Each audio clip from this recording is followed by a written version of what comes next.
वहीं मध्य प्रदेश में 15 अप्रैल से गेहूं की खरीद जारी है, लेकिन किसानों को अपनी फसल बेचने के लिए नाको चने चबाने पड़ रहे हैं। हमालों की हड़ताल के चलते कई खरीद केंद्रों पर गेहूं की तौल नहीं हो पा रही है। देखिए रिपोर्ट। मेरा 23-24 तारीख के लगभग का नंबर आया हुआ है। मैं तब से अपने गेहूं लेके यहाँ पे आया हुआ हूँ। मेरा गेहूं अभी तक नहीं तुला। क्या दिक्कत आई यहाँ लोग?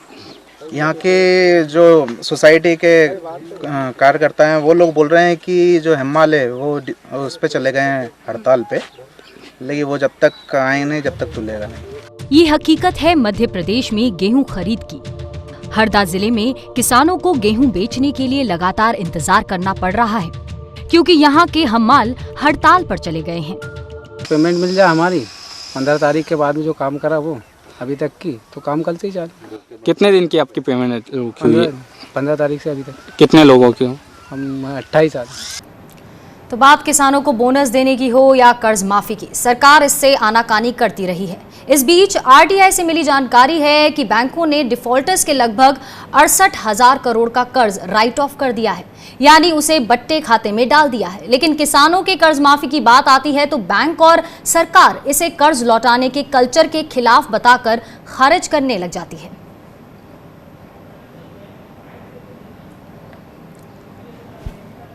और आपको बता दें कि इस मुद्दे पर कृषि विशेषज्ञ देवेंद्र शर्मा से बातचीत की स्वराज एक्सप्रेस की एग्जीक्यूटिव प्रोड्यूसर एनिका एरन ने। आइए सुनते हैं। हमारे साथ कृषि विशेषज्ञ देवेंद्र शर्मा जी जुड़ गए हैं। देवेंद्र जी, स्वागत है आपका किसान बुलेटिन में। ये 68,000 करोड़ रुपए का जो विलफुल डिफॉल्टर्स हैं कॉर्पोरेट्स, उनका माफ कर दिया गया। उनका कहा गया है कि बट्टे खाते में डाल दो, और इधर जो किसान हैं वो 2-2 लाख रुपए के कर्ज के चलते अपनी आत्महत्या करते हैं। ये इस तरह का जो भेदभाव है सिस्टम में, इस पर आप क्या कहेंगे? ये आपने बिल्कुल ठीक फरमाया, और ये कई सालों से ये चलता आ रहा है। ये सिस्टम जो है, इसमें एक सेक्टर को यानी कॉर्पोरेट्स को हम बिल्कुल उनकी अनदेखी करते हैं जब वो डिफॉल्ट करते हैं। और ये भी कहा जाता है कि जब कॉर्पोरेट का लोन राइट ऑफ किया जाता है तो इकोनॉमिक ग्रोथ होती है। हमारे एक चीफ इकोनॉमिक एडवाइजर साहब जो पहले थे वो ये कहा करते थे। और ये भी कहा जाता है साथ में कि जब किसान का लोन वेव होता है सरकारों द्वारा, स्टेट गवर्नमेंट्स द्वारा, तो वो क्रेडिट इनडिसिप्लिन या मॉरल हैजर्ड और या नेशनल बैलेंस शीट को खराब करता है। मुझे आज तक ये कभी समझ नहीं आया अनिका जी कि ये कैसे हो सकता है कि कॉर्पोरेट भी बैंक से लोन लेते हैं, किसान भी बैंक से लोन लेते हैं। जब कॉर्पोरेट का डिफॉल्ट होता है और हजारों करोड़ का होता है, हजारों कई बार लाखों करोड़ का भी होता है, तो वो तो हम मानते हैं कि इकोनॉमिक ग्रोथ होती है देश की। लेकिन जब किसान का जो राइट ऑफ होता है या वेव ऑफ होता है, तब हम कहते हैं कि क्रेडिट इनडिसिप्लिन हो गया है। ये कहीं ना कहीं विरोधाभास है। इसका मतलब है कि बैंकिंग जो स्ट्रक्चर है हमारे देश का, वो दोगली नीति अप्लाई करता है। कॉर्पोरेट्स के लिए कुछ और आम आदमी के लिए कुछ और। ये सिर्फ किसानों के लिए नहीं है, जो ईएमआई पे करते हैं उनको भी ये जो दिक्कतें हैं ये सहनी पड़ती हैं। जबकि हम ये देख रहे हैं कि कॉर्पोरेट्स को कितनी आसानी से हेयर कट भी मिलते हैं, उनका जो रेजोल्यूशन हो रहे हैं वो भी हम देखते हैं कितने हो रहे हैं।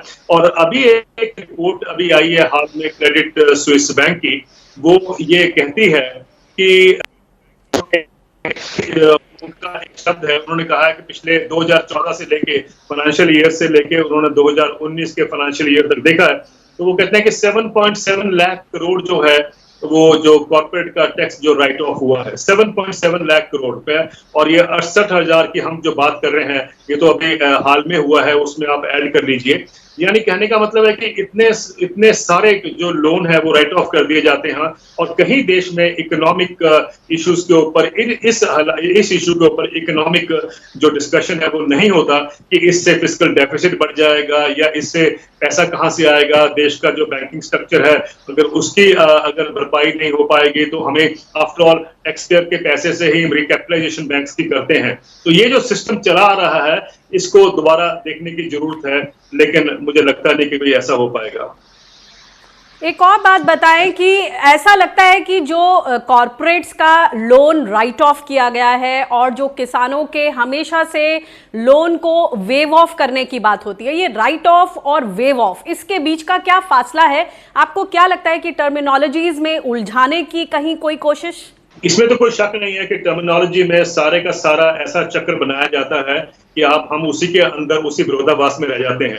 एक एग्जांपल दूंगा मैं आपको राइट ऑफ का मतलब ये है, बेसिकली जो रिजर्व बैंक ऑफ इंडिया ने एक नोटिफिकेशन जारी की है सब बैंक्स के लिए, उसमें लिखा है कि जब कुछ भी ना आपको लगे अब पॉसिबल है तो उसको राइट ऑफ करिए।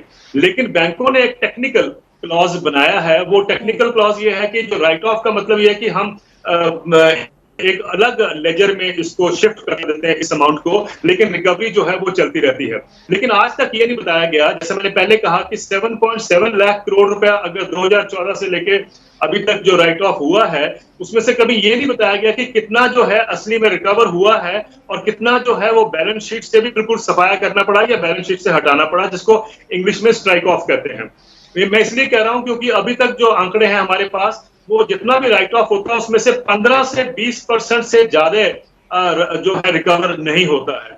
बाकी अमाउंट जो है वो तो आपको स्ट्राइक ऑफ करना पड़ता है अपने बैलेंस शीट से या अपने लेजर से। लेकिन कभी बताया नहीं गया देश को कि कितना अमाउंट जो है वो एक्चुअली स्ट्राइक डाउन किया गया है। ये राइट ऑफ और वेवर की जो ये यानी कि अकाउंट्स जो हैं वो सेहतमंद दिखें, इसकी वजह से राइट ऑफ टर्मिनोलॉजी का इस्तेमाल किया जाता है। जी, यानी कि जो आपका जो अकाउंट है, जो बैलेंस शीट है वो सेहतमंद दिखे, उसके लिए कॉर्पोरेट्स का लोन राइट ऑफ कर दिया जाता है। और ये आपने महत्वपूर्ण बात सामने रखी कि उसमें से महज 15 से 20% ही रिकवर हो पाता है। तो ऐसे में ये क्या मानसिकता है कि अगर कॉर्पोरेट्स को लोन दिया गया तो विकास का पहिया वापस चल सकेगा और अगर किसान को दिया तो वो बिल्कुल खत्म हो जाएगा? क्या इस तरह की मानसिकता है? और अब जब कोरोना संकट में हम देख रहे हैं कि कृषि सेक्टर ही एक मात्र ऐसा सेक्टर है जिसमें विकास का पहिया चल रहा है और जिसने उम्मीद भरी है, तो क्या हम एक बार फिर से इन सभी सीख को, सबक को एक नए सिरे से सोच सकते हैं और उस पर काम कर सकते हैं? देखिए, जहां तक कि जो बैंकिंग सिस्टम्स का जो तरीका, जो नॉर्म्स हैं, उसको मुझे लगता है कि हमें अलग से देखना पड़ेगा। और हमें उसमें ये देखना, दो चीजें उसमें बड़ी इंपॉर्टेंट हैं कि अगर तो हम कॉर्पोरेट्स के लिए राइट ऑफ करते हैं तो मुझे समझ नहीं आता कि किसान को जेल क्यों जाना पड़ता है, किसान को आत्महत्या क्यों करनी पड़ती है जब उसके ऊपर लोन की तलवार लटकती होती है। तो क्यों ना उसके लिए भी एक अलग सा लेजर बनाया जाए जिसके अंदर वो राइट ऑफ कर दिया जाए। इसका मतलब ये है कि जो हमारा एक्चुअली FRBM एक्ट है उसको देखने की बहुत जरूरत है ये, और दूसरा ये है कि जो बैंकिंग जो नॉर्म्स है उसको भी देखने की जरूरत है, क्योंकि जब हम कॉर्पोरेट का लोन राइट ऑफ करते हैं तो वो बर्डन स्टेट गवर्नमेंट्स के ऊपर नहीं आता है। ये हमें समझना बहुत जरूरी है। जैसे सपोज करिए एक कंपनी है जो महाराष्ट्र में, बॉम्बे में उसका हेडक्वार्टर है, उसका अगर 1 लाख करोड़ रुपया बैंक ने माफ किया तो वो बैंक ने किया, स्टेट गवर्नमेंट्स के ऊपर बोझ नहीं आता है।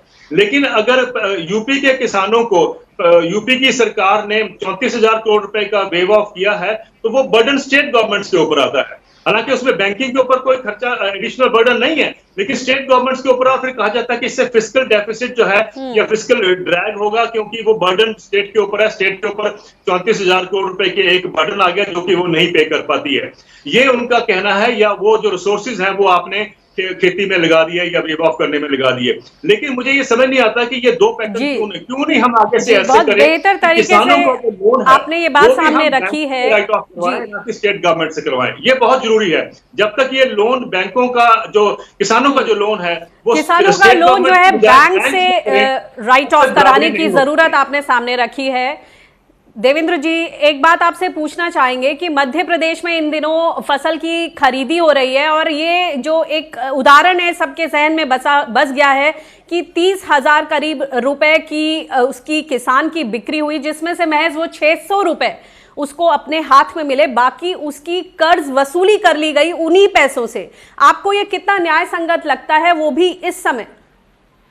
एग्जैक्टली। अब ये जो आप कह रहे हैं कि जो वसूली हुई, और ये जो है इसका बैंकिंग सिस्टम से कोई वो नहीं है, हम उसको अलग देखें, क्योंकि ये एक बहुत इंपॉर्टेंट चीज है कि जब बैंक, मतलब जो जिसमें कॉर्पोरेट वर्सेस में उसकी बात कर रहा था उसके हिसाब से मैं कह रहा हूं, जब ये स्टेट गवर्नमेंट ये देखती है कि भाई बैंक्स जो है जो लोन को नहीं रिपे कर पा रहे हैं, उसके ऊपर फ्रेश लोन नहीं दिया जाता है, वो मुझे लगता है कि एक तो वसूली को एक्सटेंड करने की जरूरत है, जो इंटरेस्ट रेट है उसको राइट ऑफ किया जाए ऐसे डिफिकल्ट टाइम्स में, और बैंकों से कहा जाए कि आप इनको लोन प्रोवाइड करिए, फ्रेश लोन प्रोवाइड करिए, don't wait for the repayment only. ये नॉर्म्स को बदलने की जरूरत है। लेकिन जहां तक कॉर्पोरेट्स की है, वहां देखिए बड़ा इंटरेस्टिंग है कि वहां पर जो डिफॉल्टर्स हैं उनको अलग उसमें खाते में उसका डाल दिया जाता है जो डिफॉल्ट अमाउंट है, लेकिन उसको जो बैंक है नया फ्रेश लोन फिर देता है। मुझे ये समझ नहीं आया कि यही जो पैटर्न है हम किसानों को क्यों नहीं लेके आ सकते। ये इसका मतलब है कि दोगुली जो नीति है यही किसानी को, खेती को जो है बहुत सा नुकसान जो है इसके करके उठाना पड़ता है, नुकसान पहुंचा रही है। जी बहुत बहुत शुक्रिया इस इनसाइट के लिए, इस बातचीत के लिए, धन्यवाद।